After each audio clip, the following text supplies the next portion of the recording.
Like that show you like so much. What is that? Star Wars. Star Horse. Impression. It was a.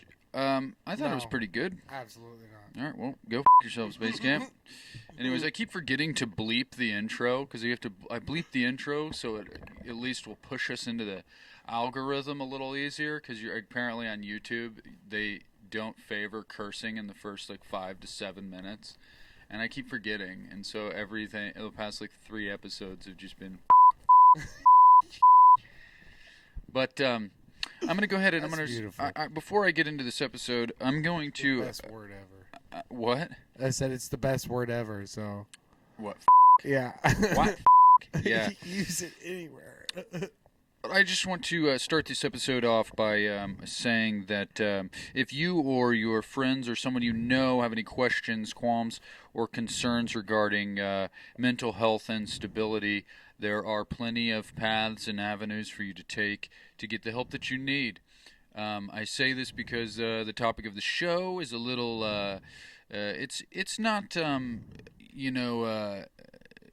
it's not like a touchy subject. It's just I want to make sure that I am safe because I don't want anybody to think that I'm making fun of these people or making light of their situations. It's just they are a wild couple of people, and so if you need help, get the help that you need. I will put in the comments some hotlines or whatnot if you need something, and everybody wants to see you get well. Okay. So that being said, I think I'm done with that disclaimer. I just wanted to make sure because, it's just it is what it is, and some people need more help than others, and that's not a bad thing. It's okay to not be okay sometimes, but let's get you okay. But our question for today, actually, you know what? I'm going to say this. How are you today, Space Camp? Well, okay. Well, that wasn't an answer at all, but I'm all right. You find you had a long day. Yeah. All right. Well, we don't have to get into it. That sounds like a long story that I don't. No, it's really not. This has been so you lied. You're a liar. It was a short day. Literally spent almost 12 hours at work. That was fun. So that's where you were. You're usually already home by the time I go outside. Yeah. That's crazy. I was literally open. So I was there like 5:30 in the morning. and a cook called out. And I was like, oh, okay, well, we're going to have you stay till the next cook comes in. And that was 4 o'clock. So I was like, holy shit. And then I had a bunch of to do prep-wise because it was the only one on. Denny's. Crazy. We haven't even been on this episode for 2 minutes. You already ruffled up and f***ed up my fucking nice you know what? Did it that way. Yeah, I could actually. I did this. I move a lot. I did this because you can't really see over here as much. So But anyways, the question for today is kind of a short question, but a loaded question, and it has. You'll get it. I want to ask the audience today, in their humble opinion, what makes a genius?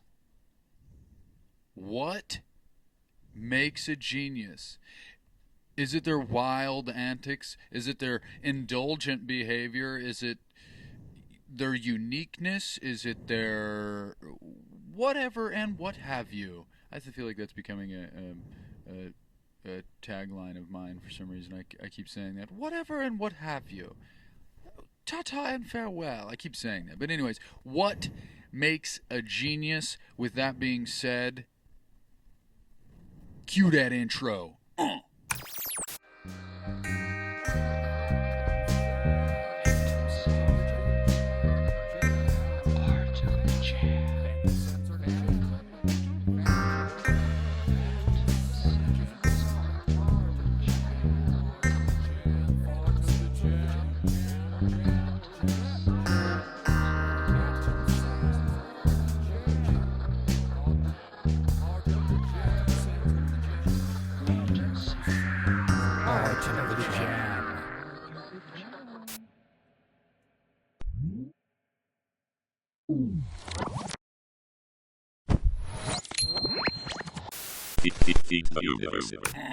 Like being said, we're back. We are back here. It's funny because you say that a lot too. What?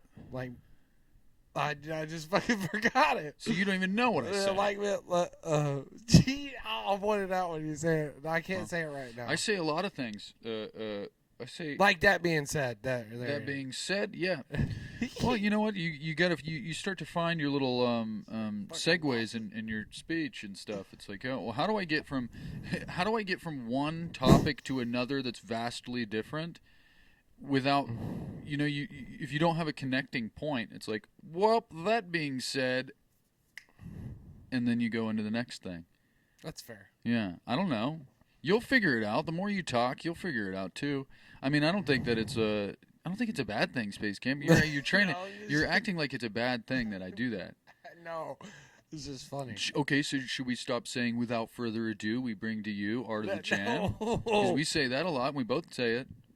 Should we stop saying "stay funky, stay groovy"? Should we stop saying those things? I get your point. All right. Anyways, Needle dick. Space Camp. Well, speaking of, I have to keep doing a routine nut check because it's hot outside and these little skibby wibbies. The other day I was out. Makes that. Dude, the other day it's been so cold, so they're kind of tightened up, and kind of compact and nice and snug in there. But it's starting to get hot out, and so they're starting to hang low, sweet chariot. But swing low, sweet chariot. But anyways, what do you think makes a genius? Like think about your favorite musical artist, someone that you think is just inherently a genius. What do you think makes him that way? So, honestly, who's to tell? I don't know, really. See, and it's the easiest thing to say is that it's all relative. This guy could be a genius to this person, and that person could think their music sucks, or but it's like I guess what do you think is genius about, say, Slipknot or Dimebag or Tom Morello or I guess everybody's got their own signature thing that they do. So I guess does it really define I don't really know how to answer that one. So do you think that it would just boil down to uniqueness? Yeah. It just depends how you play. Everybody plays differently. Yeah. Everybody's got their own style, their own thing that drives them in whatever direction they want to go. Yeah. I guess it really depends. I expected this to be a hard question because I'm starting to like, oh, what's your favorite song? And it's like I enjoy those questions. They're fun questions. But I'm starting to really figure out what I'm curious about. And it's like those are the kinds of questions, the hard questions that are hard to answer. Right. I like those types of questions, and so I'm actually trying to dive into my fucking brain and actually think about what I'm genuinely curious about. And I think I know what. Okay, I don't know what makes a genius, but whenever I think it has something to do with their uniqueness. It's like what makes, but see, there's so many different things there's so many different ways a genius could go, though. I think it has something to do with their unique, because, and not to bring this up, but I say this, you can take a hammer. If somebody gives you a hammer, you can either build a house with it or you can bash somebody's brains in with it, right? You can either, you can create the telephone or you can kill 6 million Jews. You know what I mean? It's like there are different ways to go about being a genius. There is such thing as an evil genius. There's such thing as, a genius. What's the opposite of an evil genius? A good genius? Normal? No. Already, dude. Already. No. But I don't know. I guess I kind of. I mean, that's kind of my inkling is what a genius makes is just like what them being them unapologetically. You know what I mean? It's like I'm gonna be me, and I'm not gonna give a shit who. I'm gonna do it my way. Right. I think that's. I think I agree with that. But yeah, that's pretty crazy. But I will segue into our album of the week. Our topic for today, I will say this episode is the wild, the wonderful, the cattywampus, the bizarro, off-kilter, oddballs, the quirky works, and onstage, offstage eccentricities of those far too weird for this world, a volume trace. This, though, has a subtitle. These are the real deal. Those with delusions of demons, angelic alter egos, or possessed by extraterrestrials.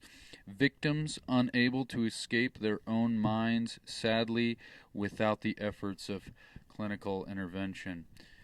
These are, that's why I had the disclaimer at the beginning, is these are the real weird ones that didn't necessarily choose to be, but my album of the week has actually I have two little show and tell things, and I'll go ahead and put this over here. I remember the show and tell is like I brought my dad's meth pipe. Oh, on just Father's Day episode. No. This is my dad, and this is his meth pipe. Yeah.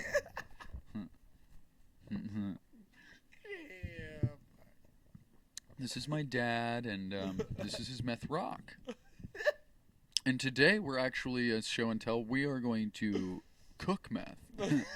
Right here in our fucking cauldron of magic gems. What is that, fuck. It's on Dave Chappelle where he's got the food coupon and it says remember something you get with every free rock or what. Oh, I think I know what you're talking about. I don't remember though. I fucking love Dave Chappelle, dude. It's so funny. Like the Chappelle show. Yeah. We bought it on DVD when he got canceled or whatever way back for like the transgender jokes and whatnot. We were like, Netflix removed the Chappelle show and everything removed the Chappelle show, and then they had it for like $20 on DVD at Walmart, and we were like, we're buying this because this might get erased from history, and we fucking nabbed it, so we have it on DVD. So, but Chappelle's cool and all good now. I like to point out my dad does not do meth, not anymore. He is almost he's about 14 years sober now. Yeah, I'm no longer mainlining PCB. I just want to put that out there.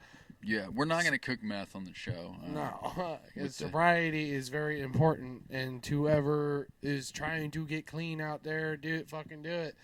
I know we don't do the captain's law, but it's somewhere in the middle of fucking May, and I will be 6 years sober at the end of May, so... If you're out there, why don't you give Space Camp a hand, and, it's important. Yeah, for sure. Get some shit to get. Unless you... No, I don't want to go there. Never mind. I was going to say, unless you don't want to be sober, but I feel secretly, everyone wants to be to a degree. I don't know.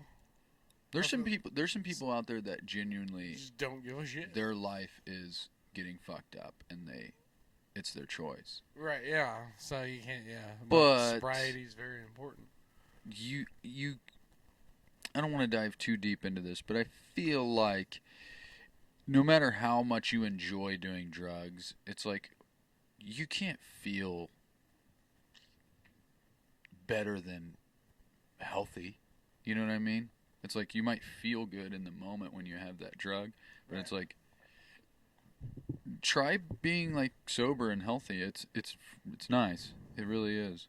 I never thought that it would be the greatest fucking thing in the world, but it is. I enjoy feeling good. And but I'm proud of you, Space Camp. 6 years sober. That's great. No longer mainlining PCP. No freebasing it either. Yeah. But anyways, our album of the week is this goes with our topic because we were covering Rocky Erickson, who is the lead singer and co-founder of the 13th Floor Elevators. The album is the psychedelic sounds of the 13th Floor Elevators. This is their debut album, and it's got their smash hit, "You're Gonna Miss Me." I think, yeah. Yeah, you're gonna miss me. Okay, if anybody knows anything about the 13th Floor Elevators, it's the song "You're Gonna Miss Me." If you know anything about them, you know that song. But yeah, and you'll probably know nothing else, to be honest. They're kind of obscure. This is the band that coined the term psychedelic. Yeah, Not you remember telling not me. like psychedelic drugs, but like psychedelic music. Like they their aesthetic is like the all-seeing eye, and I for some reason I've listened to this band for quite a few years. For some reason, I never understood what the name of their band meant, the 13th Floor Elevators, until I was researching this topic and I realized that it's alluding to the fact that every hotel and tall building has no 13th floor. If there's more than 13 floors, it skips the number 13, so it'll go straight from the 12th floor to the 14th floor. Why? Because it's an unlucky number. Okay, apparently throughout the history of fucking humanity, like so many people have died on the 13th floor, or like the 13th floor will give out in an elevator. And so they're alluding to like the unknown, supernatural, and superstitious um, nature of the 13th floor. That's dope. Yeah, it's pretty cool, and it is one of the only bands that features an electric jug, which is cool. You know, like hillbillies, they'll blow in a jug. Yeah. Yeah, there's an electric jug player, which I thought is cool. And then this is the other guy. We're only covering two people today because there was enough to talk about both of these people. And this is one that I have been a fan of for many years. But this is the DVD of The Devil and Daniel Johnston. He was quote unquote part of outsider music, a wild, wild guy, and it's very scary. But I actually have a shirt of his, the "Hi, How Are You" shirt, as the little alien guy with the little frog with the eyeballs, and it's just we'll get into it. But this is a great movie, and this is basically what all of my research came from, and so we'll get into that later. But The Devil and Daniel Johnston, watch it, listen to. Watch it on this. Yeah, just. Like, I mean, I'm just gonna do it. School. Yeah, we just somebody rolls in a TV on a cart. Dude. Yeah, we're just gonna watch this movie on the show. But hilarious. no, but The Devil and Daniel Johnston, and listen to Daniel Johnston. You know, he's a speedy motorcycle. Anyways, yeah, push that coffee down real good. Motorcycle. No, he has a song called "Speeding Motorcycle," and he's like, "Speeding motorcycle of my heart." But he's got some. He's a weird music, but you know, I really enjoy it. It's fun. But we will go ahead and. Do you have your thing you were telling me about, your fictitious band? Okay, so I'm gonna be honest here. Today is going to be a weird one when it comes to this next segment, which is Phantom Sam and the Fictions. I really feel like we should. It's after I show you. Yeah. Okay, well, let me. So, Phantom Sam and the Fictions is the segment of the show. For those of you who don't know, over the course of the week, one of us, or if not both of us, will come up with a list of fictitious band names, and we will talk about them, talk about what genre they would be, what band they would open up for, a real band, or and whatever and what have you.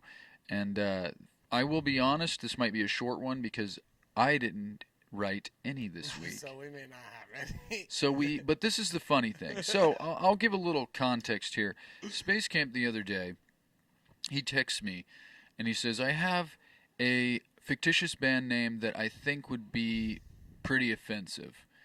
But I don't like to know what they are before we film the show because I like it to be organic and on the spot. And so I was like, I will if anything, I'll just say, he'll say it, and if it's offensive, we'll move on immediately and we'll bleep it out. But then he was like, I think it'd be better if you read it, so then you don't have to bleep it, and then we can just move on if it's too offensive. So this might be a quick one because this might be offensive. I might be building it up too much. If this isn't super offensive, I'm honestly going to be pretty upset. But if it isn't offensive and we can use it, then it might be fun to figure out what it is. So, without further ado, here's Phantom Sam. That's I don't even know what that means. Isn't that just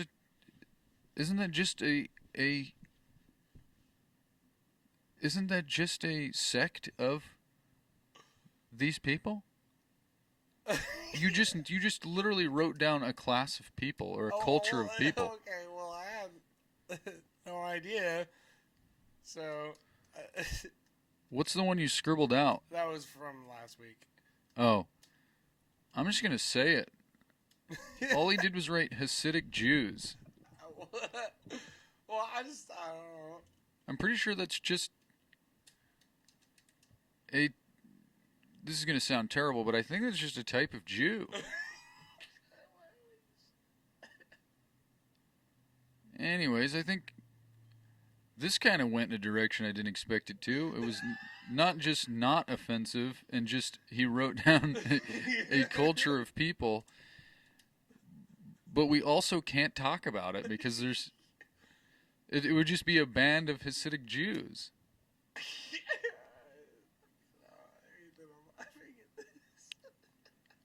I don't even know what to say other than like, good one? Question mark? Well, Hey, you tried, and that's okay. You could have you could have just wrote down anything.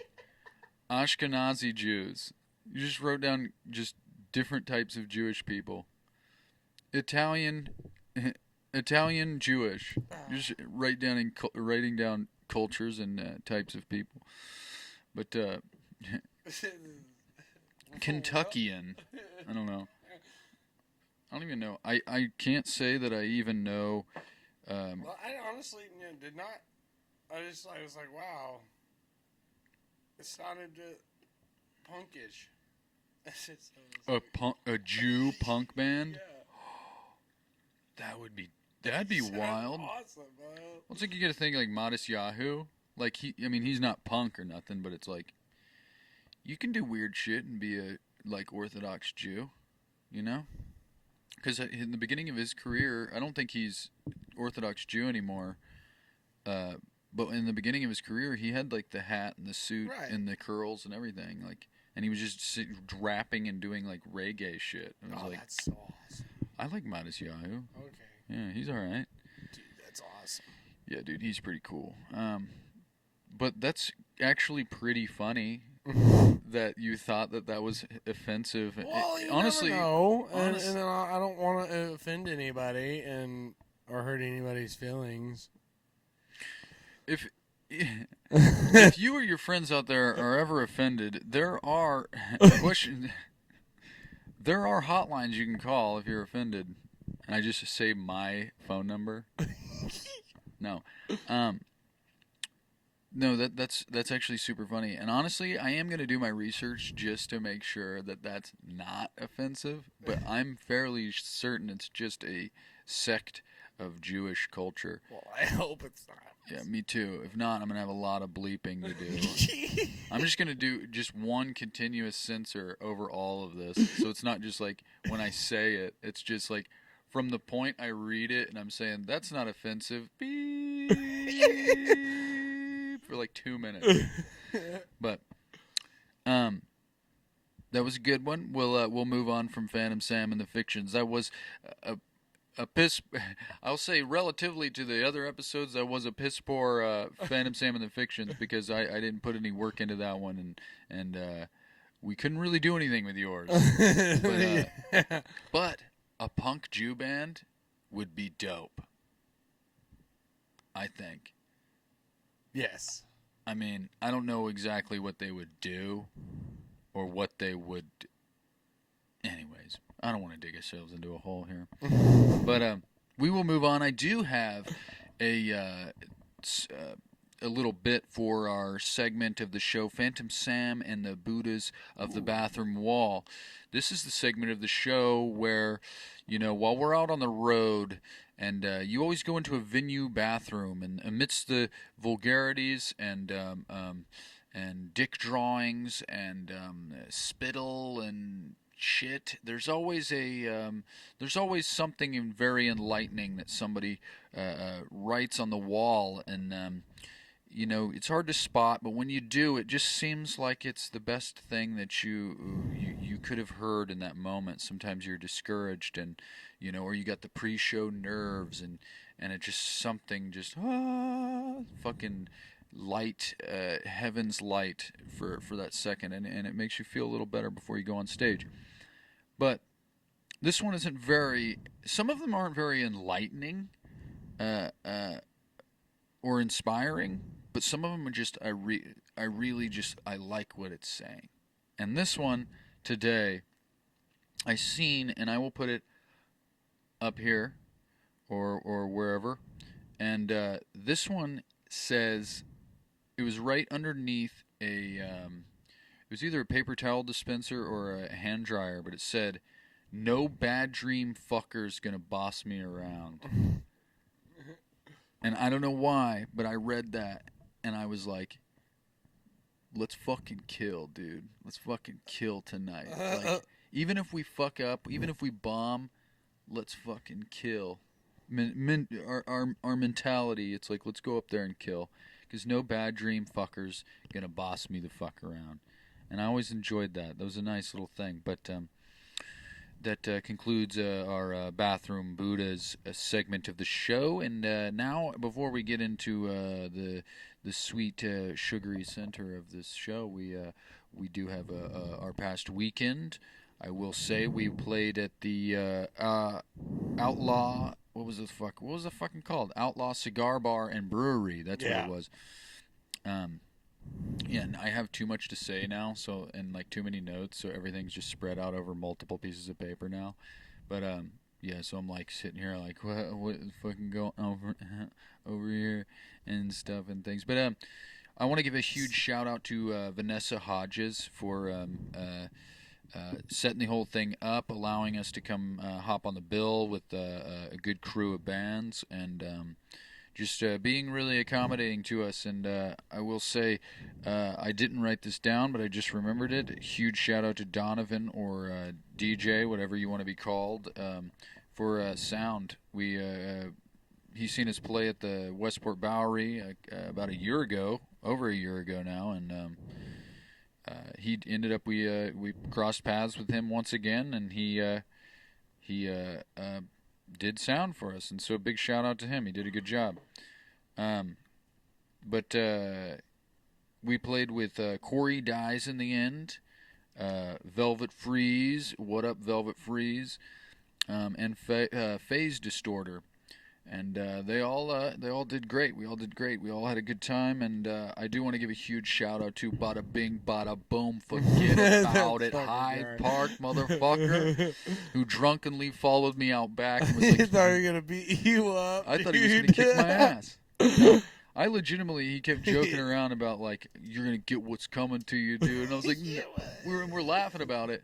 And then as I'm finally leaving, I come out there, and he's like creepily following behind me, like not like jokingly, like it's like the perfect distance to be legitimately scary, right? It's real weird. I'm not kidding. I love this guy to death, but it was like I was kind of scared. And we get out there, and then he finally, as soon as we get to the door, I couldn't get the door open, and he just pushes me out of the way, yanks the door open, and then like kind of like nudges me outside, and he's like, and he gets like right over, like towers over from behind me, and he said, "You think I'm fucking kidding?" And I was like, "Dude, what?" And then he just gives me a huge hug, and I was like, "Oh, dude, I thought you were gonna fuck me. I don't know what the fuck's going on here." But lovely guy, but he is. I always, every time I see him, I gotta say bada bing, bada boom, forget about it, cause he's it's a. like we fighting or fucking is because I'm getting naked either way. For sure, I would have too. I don't know, man. He's a big burly guy. He but I honestly, I hope he got home safe, because he was plastered. No, I'm pretty sure. The dude from Moon Color took Yeah, him home, yeah. But yeah, it was just the funniest fucking thing in the world, though. Like afterwards, but I'm not gonna lie. In that moment, I was a little terrified. But no, he good guy. Hyde Park, check them out too. They're who we competed against in the Battle of the Bands in St. Joseph, and they really put up a fight. And so we kind of poke a little fun at each other nowadays, but they good dudes. They're all a bunch of fucking toothpick grinning, nickel flipping, fucking bada bing, bada boom motherfuckers, pizza pie fucking guys. You know what I'm saying? And but yeah, check out all these guys. I'll say it again: Vanessa Hodges, DJ on sound, Corey Dies in the End, Velvet Freeze, and Phase Distorter.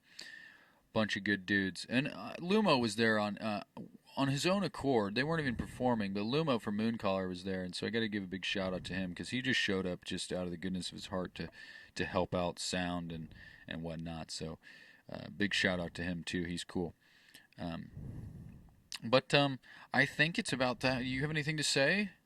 Okay, well, I guess you know, that being said, all of this being said, all these things I'm being saying things we hang what do what what'd you say actually? No, you pretty much said everything. Oh, well, yeah, I guess. Well, that being said, well, you know, cue the jam portion of the show. Ding ding ding ding ding ding ding bam bam bam bam bam bam bam bam bam. Welcome, ladies and gentlemen, to the jam portion of the show. A big oh no, I don't. Okay, all right. So you're gonna just squeal at me now. All right. Well, how about this? Fuck you that way. So the audience can hear you, but I can't hear you. Hey, that actually works better. Anyways, guys, welcome to the jam portion of the show. You made it. You made it to the ooey gooey center of the jam sandwich. And we're going to have, hopefully, a good jam for you.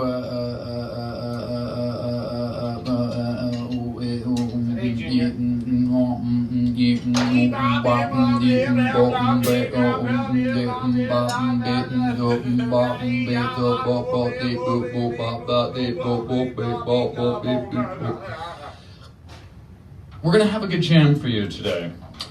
So, let's what was what? It was just context. No context. It's just like, what the fuck? Like, if something happens, you're like, what the fuck was that? I don't understand. Like, your brain didn't process what happened quite yet, so you're like, what the fuck just happened? I still don't. You're not giving any context to anything. Well, fine.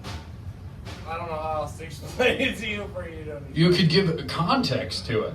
Well, let's say... But you're saying no context. Like, if somebody, like started a fight in the middle of, the store, and you're like, what the fuck just happened? That kind of thing. Like something unexpected? Yeah. There you go. Okay. There you go. You could say, when something unexpected happens, and you say, what the fuck was that? What just happened? There you go. I just summed up 20 minutes of you talking into 3 seconds. What would we do without you, Space Can? Anyways, guys. that being said. Anyways, guys, like for the third time, welcome to the jam portion of the show. We made it here. I hope you stick around. We got a nice jam for you. So we are going to roll the dice and get on with it. And it's gonna be fun. We're probably gonna fuck up. And he's getting swole back there with his igloo water bottle. Coming for you, Brandon. Yeah, the bigger water bottle, the better. He's still. I think he still has. You're at least. I feel like his is and yours are the same size at least. Yeah. But the way he holds it. Yeah, you have to hold it like it's big. Yeah.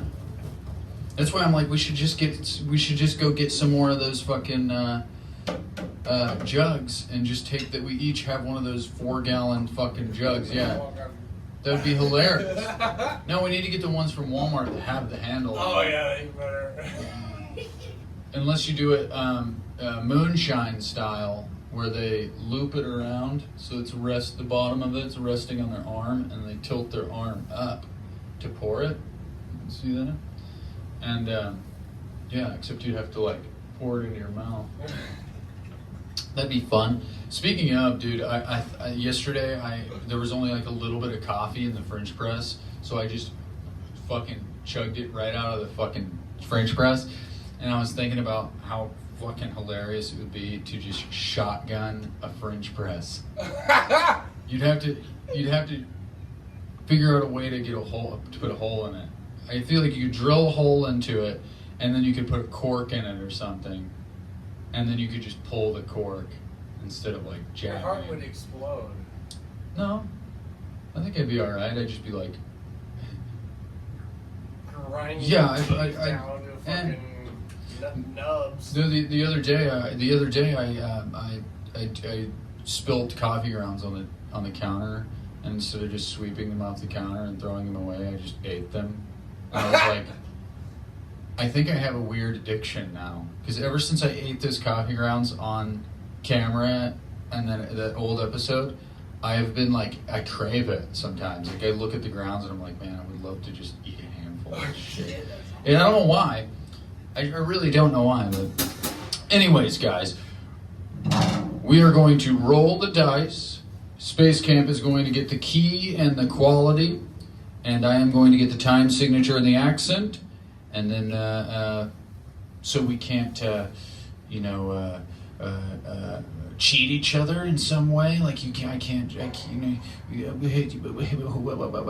We're gonna roll the dice, anyways. But and I got this nice, cool little thing, and it's gonna make a cool sound. So I don't know if how to do this. You might have to come over here for a second.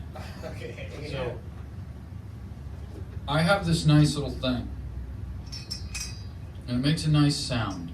So what we're gonna do is I'm gonna give you the key and the quality, and I'm gonna take this, and we're gonna do 7 count and roll on the 8, right? Because 7 is a lucky number, kind of. So ready? 1, 2, 3, 4, 5, 6, 7, 8. I know, but I couldn't. I had to have it up to the. I don't know if you can hear that, but there you have it, folks. So this is kind of just like, I feel like we're like bloodletting, like we're gonna bleed an infant into this and then drink its blood or something. Yeah. Yes. No. So I will go ahead and say our roll for the I keep flubbing my words. Our roll for today is the key of F sharp or G flat, depending on how you look at life. We have the quality of major 7th. We have the time signature of 3/4 with an accent on the 1. I will repeat. we have the key of F sharp or G flat, quality of major seventh, time signature of 3/4 with an accent on the 1. Good. Cool. We're having fun. We're having fun. I feel like I need to come up with a rhyming line for every number. So it's like accent on the 1. Dum dum digga dibba bum. You know what I mean? Like accent on the 2. Without further ado. Accent on the 3. It's just you and me. All right. 20 minutes, right? Yeah, we can. 15 to 20, I don't care. Well, this one's a little awful because we talked a lot. You know what? Fuck it. You just I don't.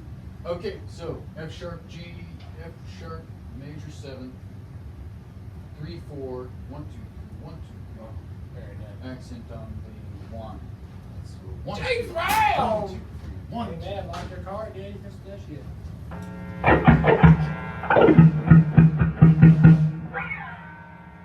So I have to go ahead and I'm going to say this. I thought about this the other day, and for those if anybody that actually like pays attention to like what I'm playing, I actually am playing a half step down. So it's like I never thought about it because I've played in half step for so long. But I'm going to start playing in the actual key, not relative to half step down. So I'm going to try that today. Get that. Well, if I'm a half step down, I will actually be, E would be open and standard, but E to me is on the first fret because I'm a low and low. I have to go a step higher in order to play the actual true notation. Oh. Mhm. So F sharp, for instance, F sharp, I would actually be playing here. So.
lost the tempo, and I was like, fuck, and that's why I was like, I was trying to figure it out, dude. That was like super hard. It was fucking aggravating, to be honest. I was like, fuck. Like I was trying to, like, you know, I'm trying to figure it out, I'm trying to get back to it. So I was like, fuck.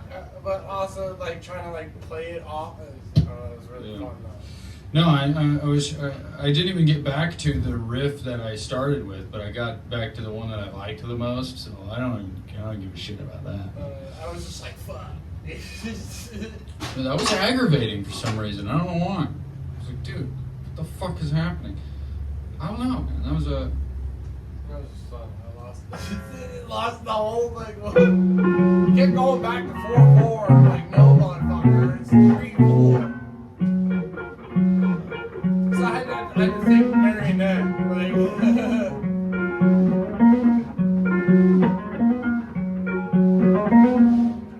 no, I really love that fucking.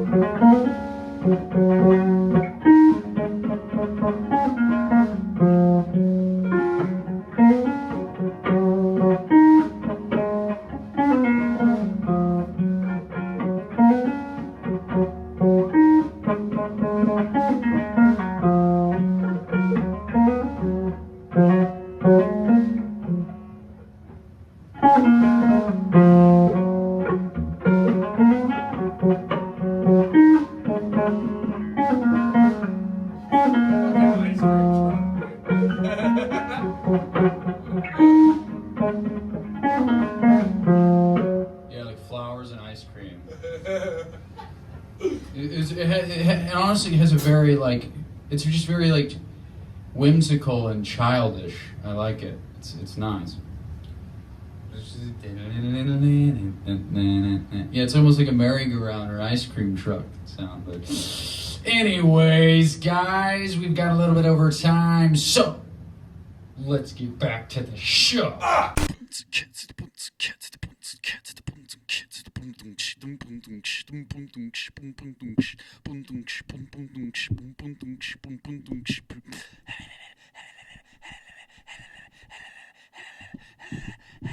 And we're back. Anyways, that was a fun beat. That's weird. That is very weird. That is very weird. Today, I hope you guys enjoyed the jam. I hope you, that sweet, sweet, sugary, fucking, gooey, delicious, chewy jam portion of the show. I don't fucking know. Anyways, we are His name is here. Poe.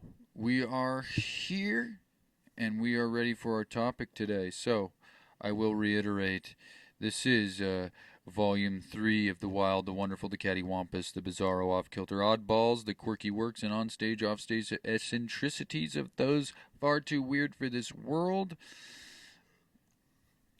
semicolon, or dash, whatever you want to say, the real deal, those with delusions of demons, angelic alter egos, or possessed by extraterrestrials, victims unable to escape their own minds, sadly, without the efforts of clinical interventions. So, shall we get into it? So, actually, let me grab my trusty notes here, because I don't know.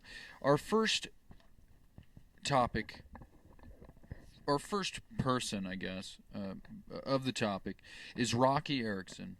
And Rocky Erickson was the lead singer and pioneer of psychedelic music, lead singer of the 13th Floor Elevators, and pioneer of psychedelic music.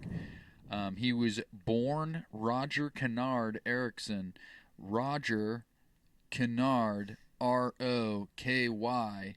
He fused his first and middle name together to create Rocky. So, born Roger Kennard Erickson in 1947 to an emotionally absent father and subsequently an erratic mother. Let me take a little sippy. His mother got him a guitar. This is going to be a little different, too. I want to say that. This is going to be a little different. These aren't just fun facts. I kind of broke down, since there was only two people. They have quite a long history.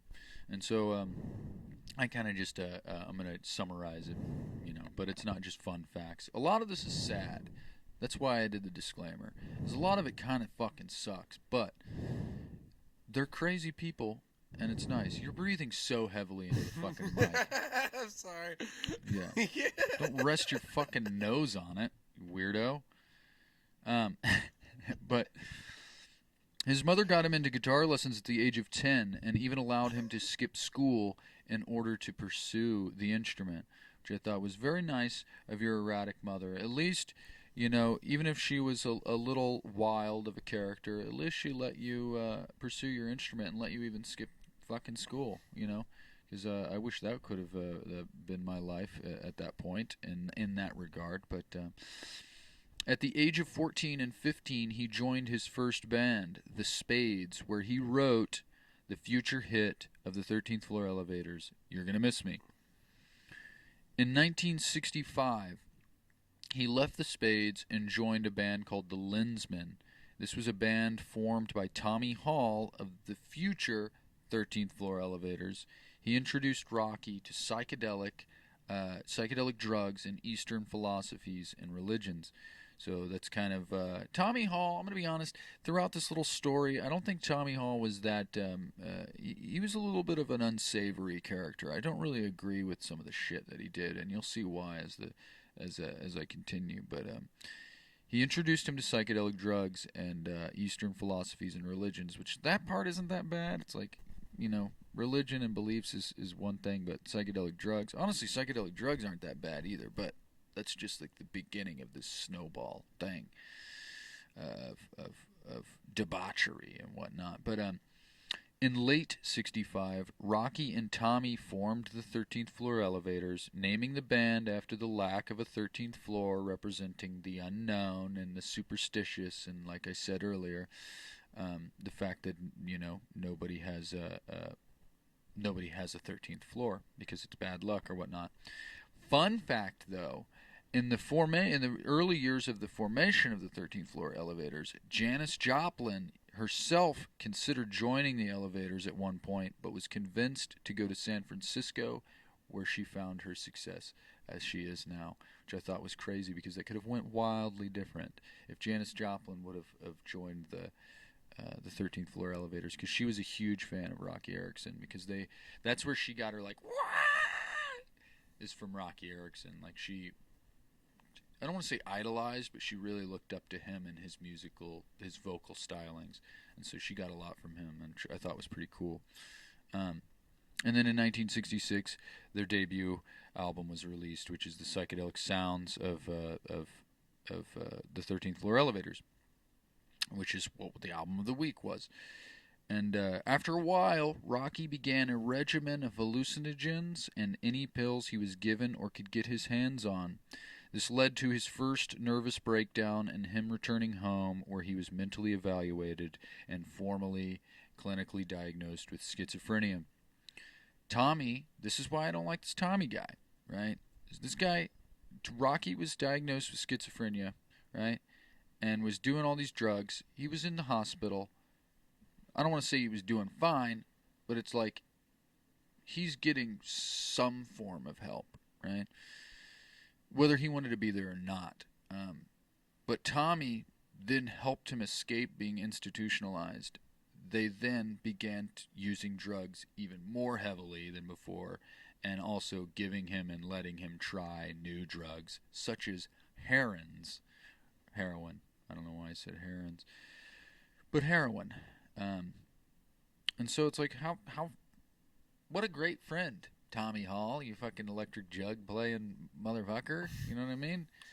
I don't know, but this eventually led to the arrest of Rocky, and at one point he pled insanity to a marijuana charge, which is wild. I kind of wanted that's all I could get out of that one, and so I was like, what?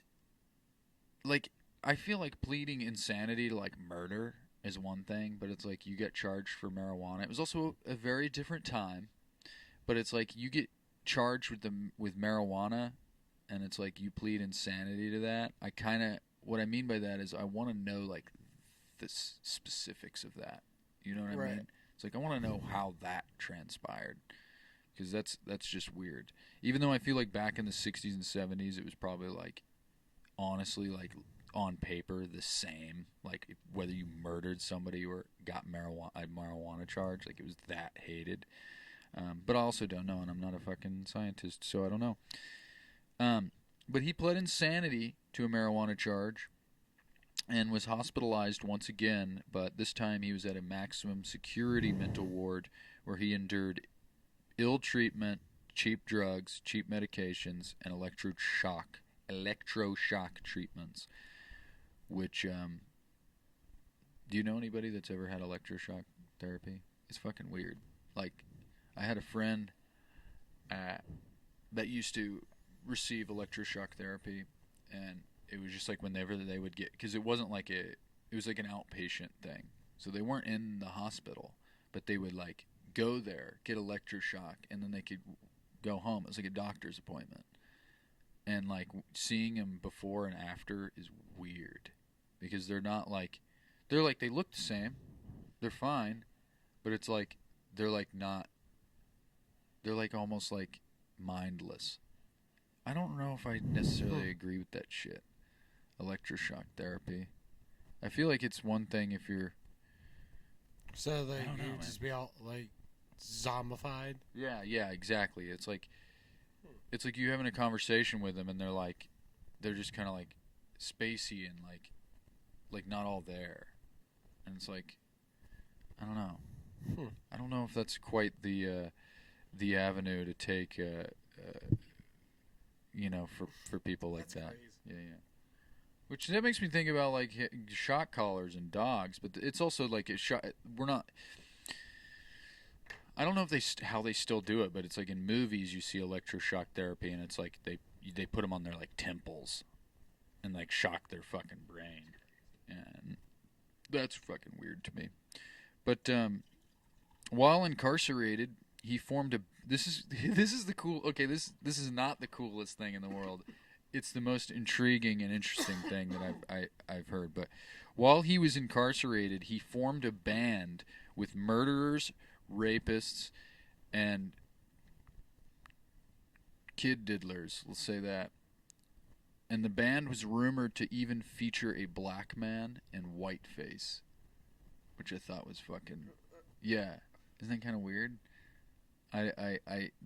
There's a reason I said the band was rumored to feature a black man with white face. Is because according to my research, it was all like speculated, like it wasn't, But he did. He formed a band with murderers and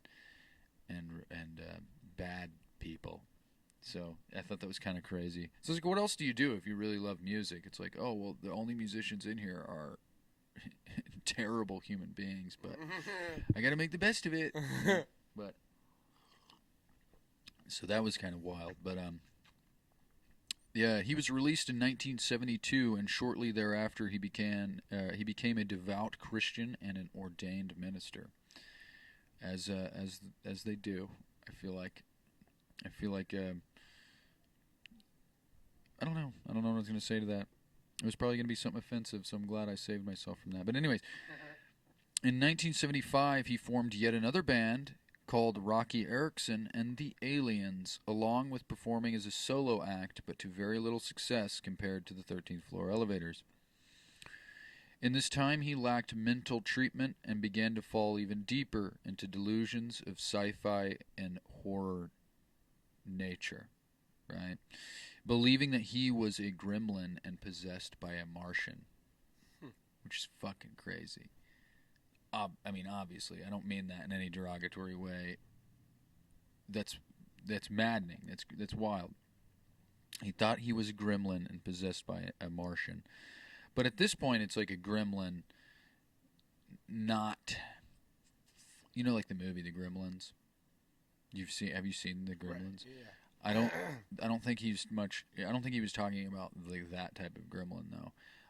I'd have to look it up, but like, there's a famous episode of Twilight Zone, Nightmare at 20,000 Feet, of the original series. They did remake it in the new one, but in the original series, there's Nightmare at 20,000 Feet, and it's about a gremlin on the wing of it's William Shatner, and he keeps seeing like there's a gremlin on the wing, and everyone thinks he's crazy, blah blah blah, and he's gonna destroy the plane, and the plane's gonna crash, and everyone's gonna die. But a gremlin, it's more like an ape man or some weird thing. So I don't know exactly what he meant, but this was before. Yeah, this was before the movie The Gremlins. I don't know if that's even an important thing. I thought about it because I was like, I immediately imagined like Mogwai, like, or like you know what I mean. And it's like I don't think that's what he thought he was. I think he just, but he in 1987 he eventually quit performing for over a decade.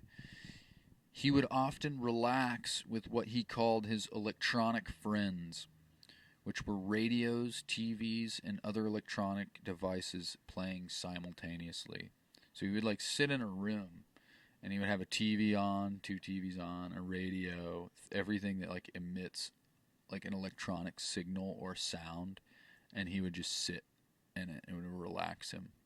And it's like, dude, I feel like that's almost like, you know, obviously I don't know what it's like to have like, you know, these like grandiose like delusions and voices and whatnot, but it's like, I imagine you're like recreating that in real life, and it's like canceling out what's actually happening in your brain. I don't know. I thought that was kind of crazy. But in 2001, he was legally rescued from his neglectful mother by his brother, where he finally received adequate treatment. He went on to continue to perform and write music. You know, and he eventually, in 2010, he released his final album entitled True Love Cast Out All Evil. And he died in May 31st, 2019, and no cause of death was announced. Dude, when was he born again? 1947. Jeez. Yeah. I don't know how long that is, so if you say round that up to 1950, 2000, he would be 50. So 69? Or 70, Seems 72? It does. Sounds wild. Like 47, that was like dinosaurs No, fucking it was like, roaming the earth. it was like a couple of years after World War II. Yeah, for it's sure. Crazy. He was a fucking World War II baby, probably. You know? The history behind that. I love watching documentaries about that shit. It's like, it's crazy. It has to be something wild to me. Like, I can't just watch a documentary about World War II. It has to be like, you know, like, like Joseph Mengele. Do you know who that is? I think so. He was the Nazi doctor that yeah. did all the experiments and shit. It's like, it has to be like something like that, because it's like, I don't know. Yeah, we went to war. He killed a bunch of people, and we dropped a bomb, and blah blah blah blah. I feel like, why do we talk about World War II and Nazis so much on this show? We need to stop, because I feel like last episode I was like, yeah, we dropped a bomb on the Nazis. He killed 6 million Jews. And how many times? That's the second time I've mentioned on this episode killing 6 million Jews.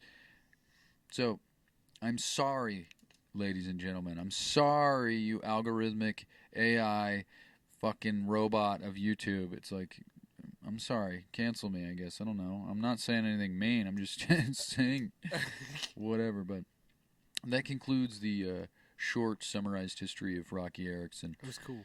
Yeah, he's this next one is wild to me. I could talk about this guy for fucking ever, but our next guy here of our topic is Daniel Johnston, the late and great Daniel Johnston. He was born Daniel Dale Johnston in 1961. He was an accelerated learner and confident child up until middle school, when he started to shy away socially from friends and family and whatnot. He started making short films with his brother, where he would play all the characters, including his mean and somewhat controlling mother. Okay, his mother and father were like very like conservative Texan old folk. Like, they were like church on Sundays, blah blah blah blah blah. You know. They were just that type of like, so controlling. Straight to the nail. Yeah, like, you need a job, blah blah. Right. Very traditional, I guess.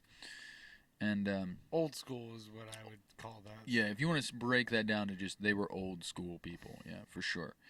It was So about a book. yeah, yeah. He was a natural born artist. He became known and respected in high school as the kid that drew severed eyeballs. He would just like draw on the walls of the school. He would draw like, you know, I feel like everybody doodled, you know, whether they could draw or not. But this guy, he drew these, you know, and in that style of art. I don't even know, there might be an eyeball on the back of this, but like that type of, that's his art. And yeah, he would draw these weird eyeballs on everything.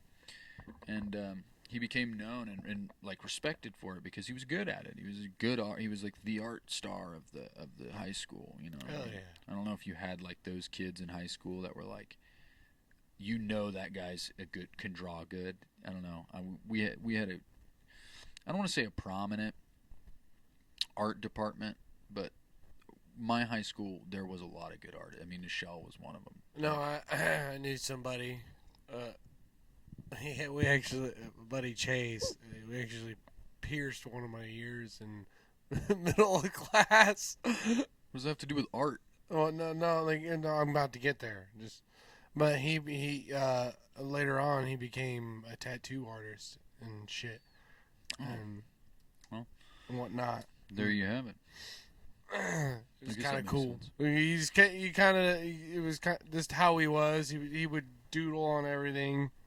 Yeah. And whatnot, and it was just, you just kind of knew he was going to go that direction. Yeah, like his high school behavior alluded Yeah. to how, Yeah. I totally get that, yeah, for sure. No, it's just weird because you said that and then you paused like that was the end of the story. I'm like, what the fuck are you talking about? It has nothing to do with art. Yeah, I had a friend. Well, okay, Space Camp. Well, let's continue with the fucking. I'm just fucking with you, buddy. But Daniel Johnston wouldn't put much focus into anything but his art. He even going as far as to build a quote unquote art factory in his parents' basement. He later recreated the same factory in 2006 as an adult, which I thought was kind of like in the, if you watch the film, like they'll show like pictures of him in his art factory that he built in these like 2 rooms in this basement, and then they show the modern day 2006 footage of him, and it is almost identical, and it's really, really weird because it's like one of those like junked rooms, like it's there's just shit everywhere, like art and pins and markers and everything used to like a piano, microphone, like it almost looks exactly the same, down to like the little bits of like anything, like this piece of dice would be in the same spot it was in the fucking 80s, you know what I mean? I don't know, but I thought that was fucking wild. And his mother became worried about his inability, or rewinding. His mother became worried about his ability to function as a productive member of society, calling him an unprofitable servant of the Lord and forcing him to attend church and stop spending as much time on his art. He would make fun of this to his school friends, calling himself an unserviceable prophet, which I thought was kind of funny, and that kind of alludes to his delusions later, as you'll see, as an unserviceable prophet. But he went off to college for the first time, and not long after he began missing classes and becoming confused and complaining of pains in his arms, legs, and feet. He returned home to a diagnosis of manic depressive with grand delusions, which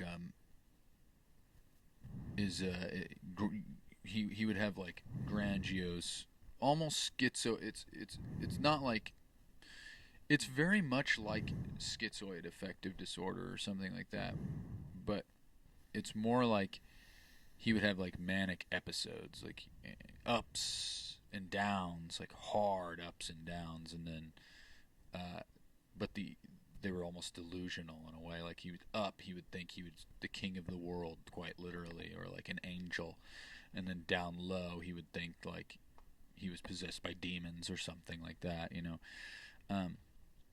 But he then started attending an art college closer to home because he couldn't quite handle the being so far away from his home, according to his mental stability and status. So while in art school, he met a girl in art class named Lori, whom he became infatuated and borderline obsessed with. She was the love of his life, but didn't reciprocate the feelings. She was his muse, inspiring what he says was 1,000 songs, which is, she eventually married an undertaker, and his love dwindled. I don't want to say dwindled. I didn't know how to write this So, because it didn't really dwindle, because later on in his life, there was an interview where he actually reunites with Lori as an adult, or as like an old man, and he like still like loved her. It's kind of like weird. It's almost like it's like a love went dormant, like a volcano kind of just stops erupting for 100 years. It's just like it just kind of went dormant. I feel like, but he did leave college and doomed never to graduate, and moved in with his brother, where he was forced to get a job. In the meantime, he turned his brother's weight bench into a studio, including an electric chord organ, a tape deck, and microphones. So imagine, like, you have like a weight bench, that you'd lay down on and you lift the weights. He had it like set up almost like a desk. Like everything, like the tape deck was hanging on one of the loops that you would like hang the bar on, and then where the bar actually was, he had his electric keyboard like on it, and then he would sit on the weight bench backwards and play it like that, and he would have all of his writings and everything all over it. And so it was kind of cool to see. But this is the coolest, and I'm so inspired by this, and I think that this is something that we should do in the future, just as a fun bit. I think I mentioned this a long time ago to somebody. I don't know if you were in the band yet, but I'll start with this thing, this bit of information. He didn't have the ability to mass produce tapes, so he would often record every copy from start to finish and redraw the art for every sleeve, just to hand someone a copy of his record.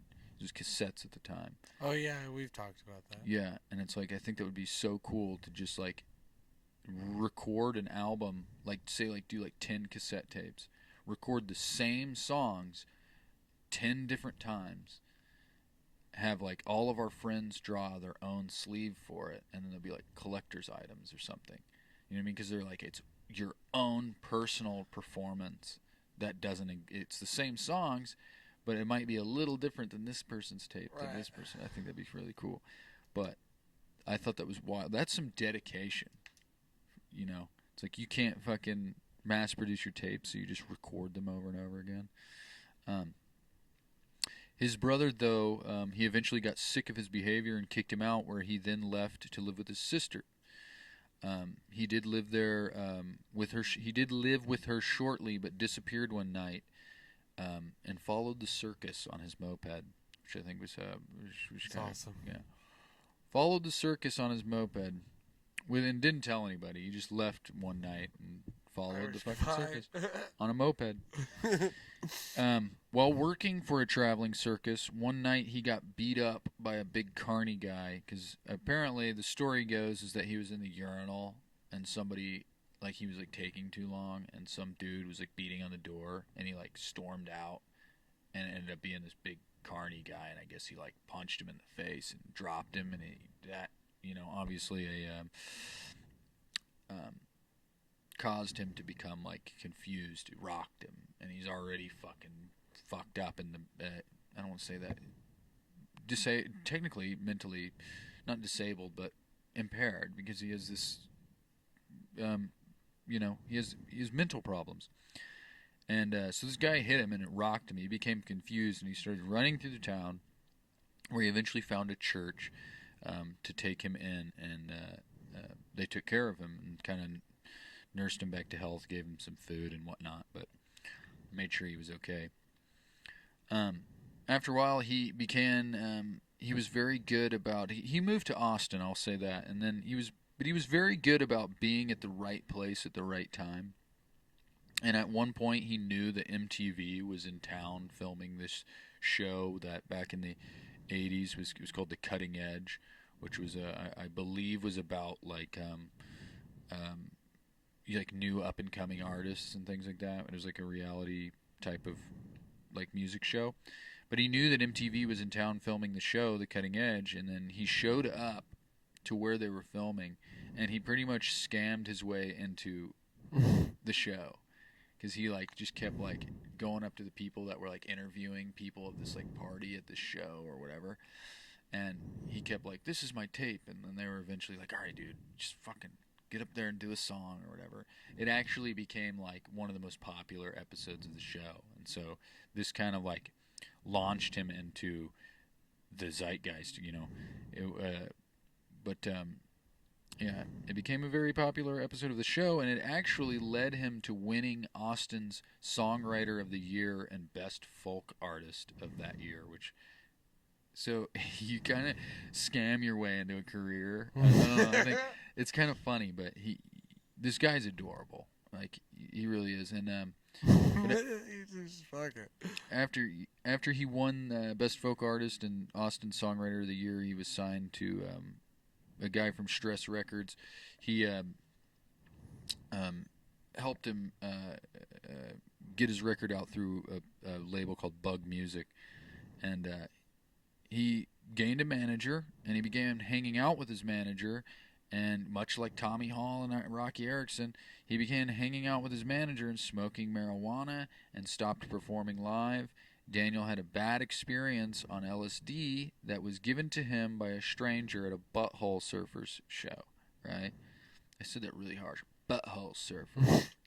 Butthole Surfers show. And this led him to have a massive mental breakdown. I feel like that's just something, because I feel like LSD is like... LSD is fun, not gonna lie, but it is like a dose of like all the good things about schizophrenia. You know what I mean? It's almost like you're... I don't know if that can be good, you know what I mean? But it's like you're giving like a mentally ill person a drug that pretty much makes you mentally ill. You know what I'm saying? It's like, what the... Of course they're going to have a massive fucking mental breakdown. But in 1986, he had a violent outburst on acid, and he ended up hitting his manager over the head with a lead pipe. He survived, but he definitely wasn't his manager anymore after that. He returned home once again, this time for Christmas. He brought a black number 9 sign and to hang on the tree. I guess like his family, every Christmas they would get together and they'd all bring an ornament to hang on the tree. And he brought literally just like almost like a address number, but it was a number 9, like a Beatles reference. The other day when I was mentioning that wasn't just a Beatles reference, but I was actually referencing that movie because he there's a part in it where he's like filming himself and he's like number 9, and like it's weird, but he brought a black number 9 sign to hang on the tree in a Beatles album. In a manic state, he tackles his brother, breaking his rib after he removed the album from the tree, thinking that it was ugly on the tree. This album, it's like, you all got to hang your ornaments on the tree, and anyone hangs a Beatle. What do you have against the Beatles? For one, I could see taking the number 9 down, because I seen a picture in the film. They show a picture of it, and it's like, yeah, of course. Like that doesn't. I'm pretty sure it was like a Christmas Beatles album too. It's like that fits the shtick. Why did you take the? You're right. You didn't take the number 9 sign down, but you take the Beatles album down. That doesn't make any sense. He removes the album from the tree, and he tackles his brother and breaks his rib. And then he began to accuse his siblings of teaching their children satanic practices. And this led to yet another mental breakdown, and where he is finally hospitalized. His new manager deems him fit to perform again after a while and gets him out of the ward, but not without the opposition of his friends and family. There's so many fucking parallels to this Rocky Erickson guy and Daniel Johnston. It's like, but the other guy was Tommy Hall, his bandmate, but his manager's like, you're all right. You can come out of there and perform. Make me money. Money. We don't care about your mental health. We just want money. He spends 1987 doped up on medications, calling it his lost year, spending most of his time in bed. He almost, according to the lore of Daniel Johnston, in 1987 he spent almost the entire year in bed. Just kind of because he was like doped up. Like they finally got him on like a medication, but turns out it wasn't the right medication. Right. But Eventually received the opportunity to record with some guys from Sonic Youth and Jad Fair of Half Japanese in New York City.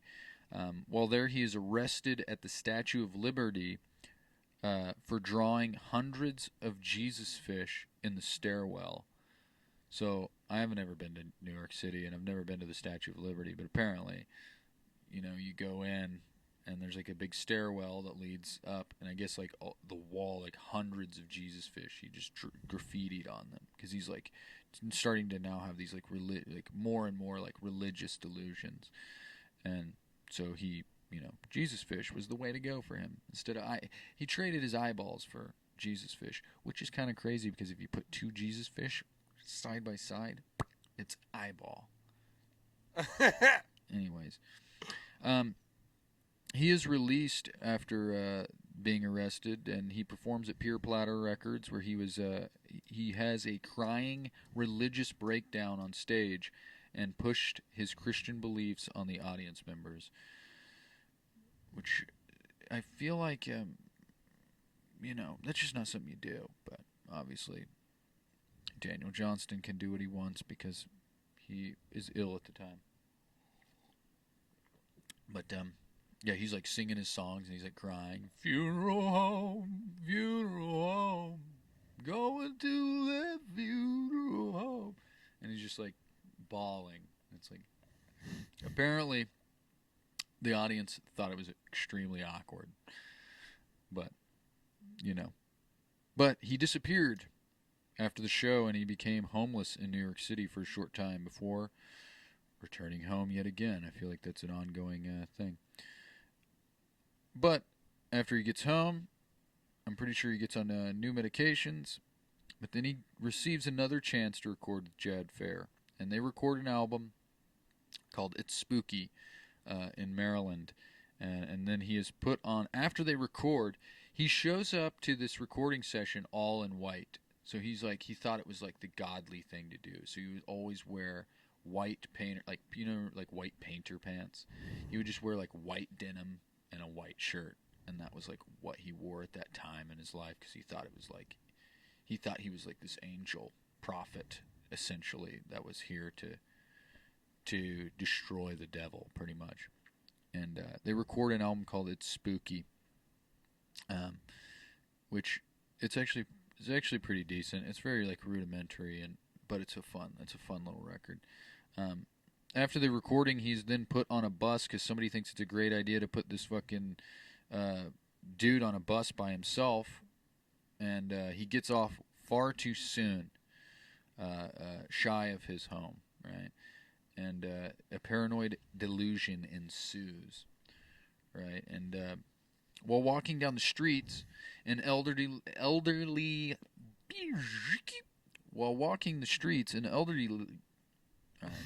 let me get a drink. You still with me so far? Yeah. Okay. While walking the streets, an elderly lady, I could have just said elderly woman. That would sound way. Elderly lady thought that he was making too much noise in the streets and yelled at him. He then ran after her, and in a state of fear, she leapt out of her window, breaking both of her ankles. He believed that he had exorcised her of demons. He was arrested and thrown back into the mental hospital. So in the film, he explains that he goes in the door, or the door flew open outward, and she flew out the window. So in his brain, what he kind of, the connection he made was that he was coming up there with the power of God to exorcise her of these demons, because he thought that she was yelling at him because she was, they're possessed by a demon. Right. And so he runs up there, and as he's running up the stairs, he says the door flew open and she flew out the window, meaning like the demon and her separated. Which, no, she was fucking scared to death and jumped out the window because she thought he was going to do something. You don't know, Right. Whether he was going to do something or not, she didn't know. But while hospitalized, he would make wild requests to his manager, such as wanting to get in touch with Yoko Ono and having the Beatles reunite to being his backing band. which I thought was funny. You know, also the Beatles were like his like council of gods, like you know what I mean. Like it was like the Mount Olympus of his in his brain. It was like the Beatles were like the deities. He loved the Beatles. He was obsessed with them and wanted to be the Beatles essentially. But he was trying to get his manager to get the Beatles to reunite to be his backing band. But also, he wanted a Mountain Dew sponsorship because he loved Mountain Dew. So I thought that was a kind of an interesting turn. It was like, oh, I want to talk to Yoko Ono. I want the Beatles to be my backing band, but I also want a Mountain Dew sponsorship. Yes. After a while, he began to feel better, so some music industry fans invited him to perform again, but he stopped taking his meds weeks before the performance, thinking it would make the music more real. His subsequent performances were met with great success and standing ovations. Because though he was crazy and he did stop taking his meds to make his quote-unquote performances more real, it was people knew him now. So like people, like they even mentioned like there's women out in the crowd, like huge thousands of people, and there's like women like, I love you, Daniel, and it's like, well, it's just weird. It was just weird because that wasn't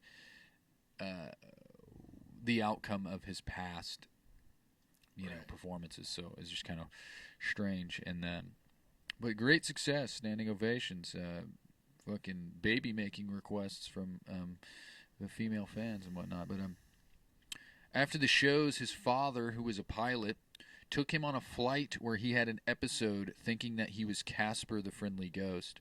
He took the keys out of the plane and threw them out the window. The plane went straight up and straight down in a spin, crashing into trees. Both him and his father survived the crash, but Daniel then spent 5 months more in the mental ward. So there's this comic book he was reading, because Casper was originally a comic book. And he was like, because he was an artist, so he would read a lot of the comic books and for the art. And there was like on the cover of it was Casper the Friendly Ghost, but he was like wearing a parachute. And I guess he was like, we'll be all right. I'm Casper and I have a parachute. And he took the keys out and threw them out the window. But they didn't have parachutes.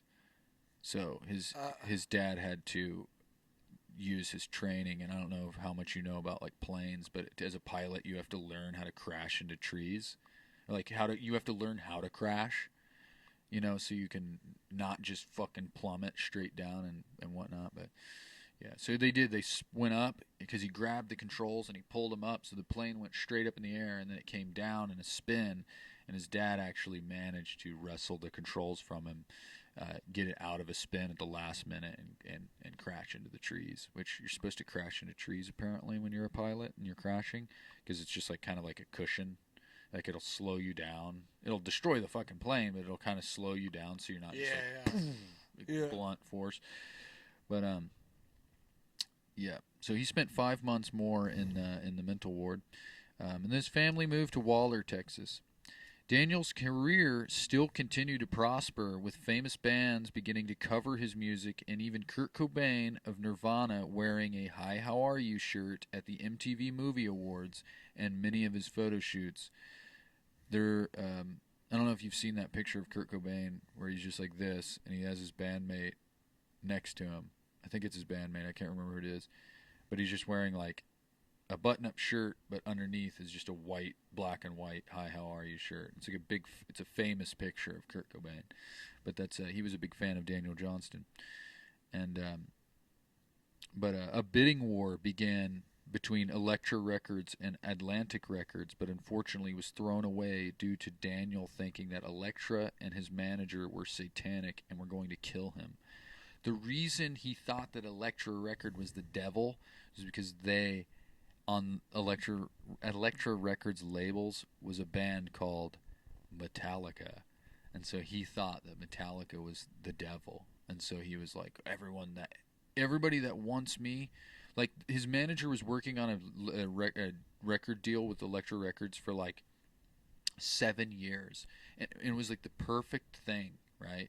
So it was like it took his mental health into account. He would never be dropped for failure to promote or perform. He never had to tour. It was like the perfect curated record deal for somebody of his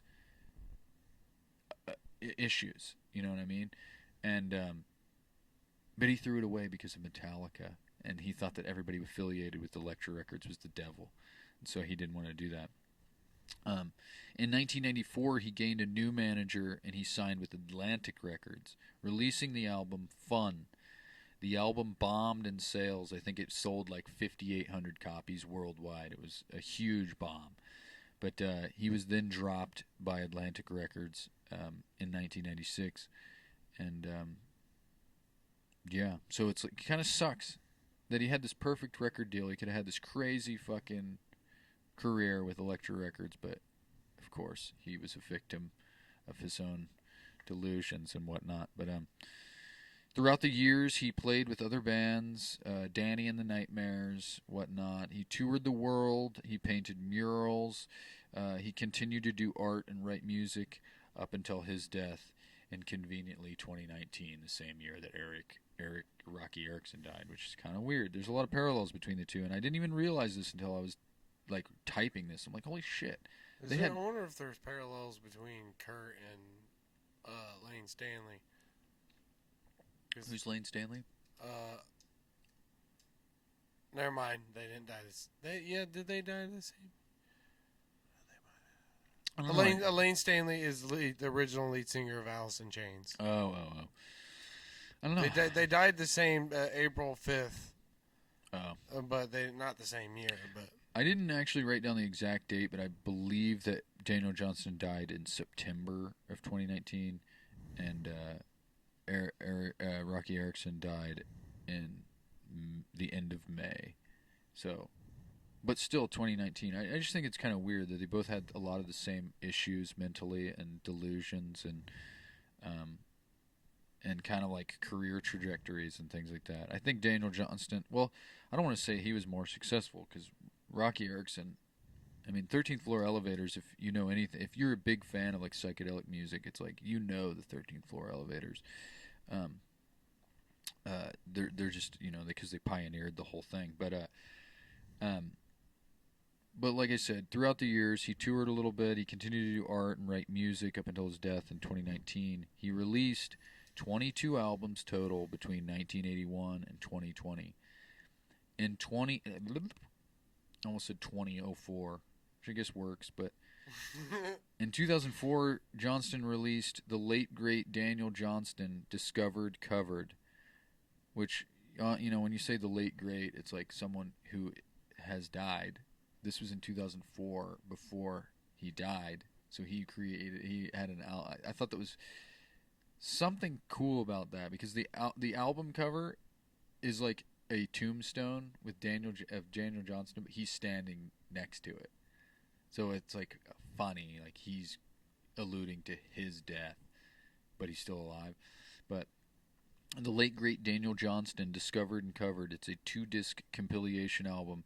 His songs were covered on disc 1. His songs were covered by artists including Tom Waits, Beck, TV on the Radio, Jad Fair, Eels, Bright Eyes, Calvin Johnson, Death Cab for Cutie, Sparkle Horse, Mercury Rev, The Flaming Lips, and Starlight Mints. And the second disc was all of his original recordings of the same songs. And before his death, he actually became known a lot more for his artwork, just as much as his music. Fun, that's the end, but I do have a couple fun facts that I just remembered. My brother, Jordan, knew that I was good friends with, knew I was a big fan of Daniel Johnston for many years. My brother actually got to see Daniel Johnston perform, and after the show, he... Daniel Johnston, instead of doing like autographs, he would draw whole pictures for people. But he would only do it for a certain amount of time, and then he would stop, but then he would sell prints. My brother was in line, and I guess he didn't make it to get a hand-drawn, because he was going to get me a gift. But my brother did end up getting me prints of his, and I had like a Captain America one because he used to draw like fucked up Captain America drawings, and Casper the Friendly Ghost, and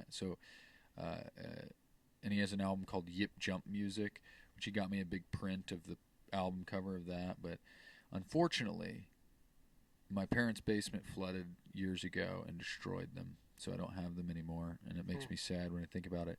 Also, there's a are you big? Do you like Cage the Elephant? Oh yeah. So Cage the Elephant, their second album, I believe it is their second album. It was the one with like Flo and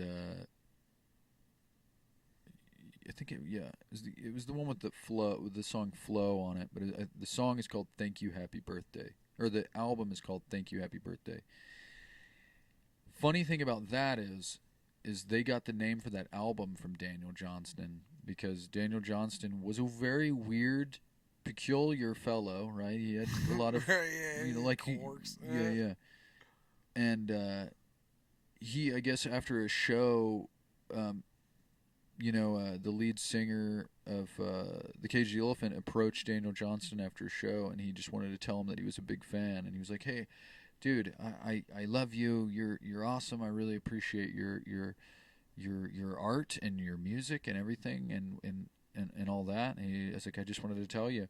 And then he just said, "Thank you, happy birthday." And that's all he said. Awesome. And so they made that. That's so cool. Yeah, and so I really like that. And I actually, it's kind of funny. There is, if anybody can find it, I have an old YouTube channel from whenever I was younger, and I actually did like guitar covers and song covers, and I do a Daniel Johnston. I'm very embarrassed of it, but I do a. He has a song called "I Had Lost My Mind," and I did a cover of it on YouTube, so it's out there somewhere on YouTube, and but it's like, "I have lost my mind." It's a good song, but that concludes the wild, the wonderful, the cattywampus, the bizarro, off-kilter, oddballs, the quirky works and odds, day jobs, the jerseys of those, far too word for this world. Volume 3, The Real Deal, those with delusions of demons, angelic alter egos are possessed by extraterrestrials, victims unable to escape their own minds, sadly, without the efforts of clinical intervention. So, I don't know if I will ever do another episode, Volume 4. I don't know, but I think I'm fulfilled with my Too Weird for This World segment or topic for at least a good while. I might revisit in the future, but there's not enough weirdos that I know of. I have a few that I know of, but I haven't done quite as much research, and I know nothing about them. So there's that. But yeah, man. So what'd you think? It's squeaking hard, dog.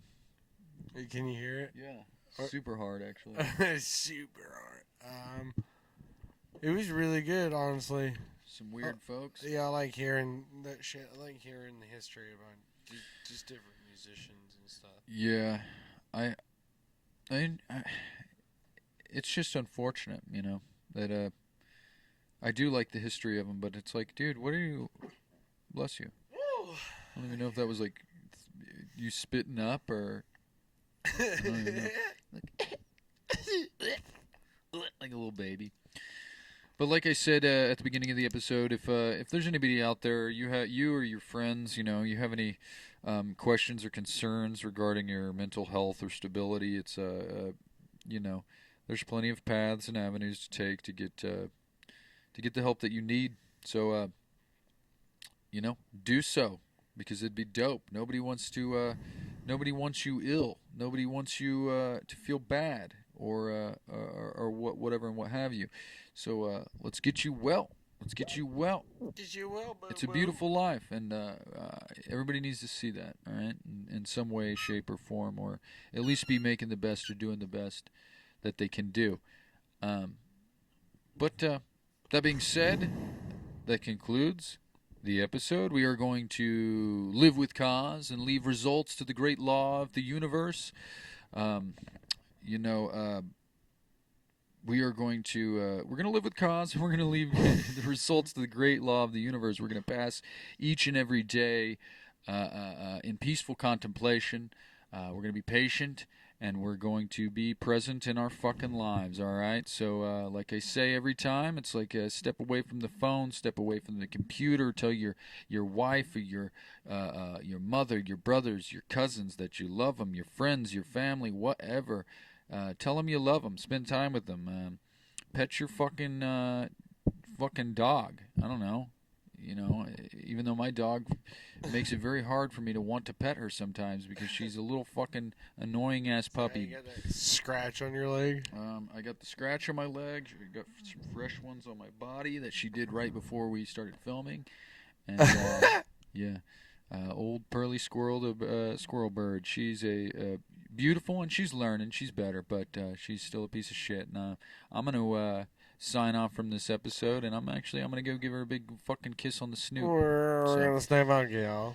And we're gonna stay groovy and stay tuned for the next episode of what show is this? Heart of the Jam. Without further ado, we have just brought to you. Oh, that's your line. Without further ado, We brought to you Art of the Jam. Throw me a frickin' bone here. Art of the Jam, dog. I stepped on your line. I stepped on. that was actually what accent is that? It was Dr. Evil. He's like, throw me a frickin' bone here. Yeah.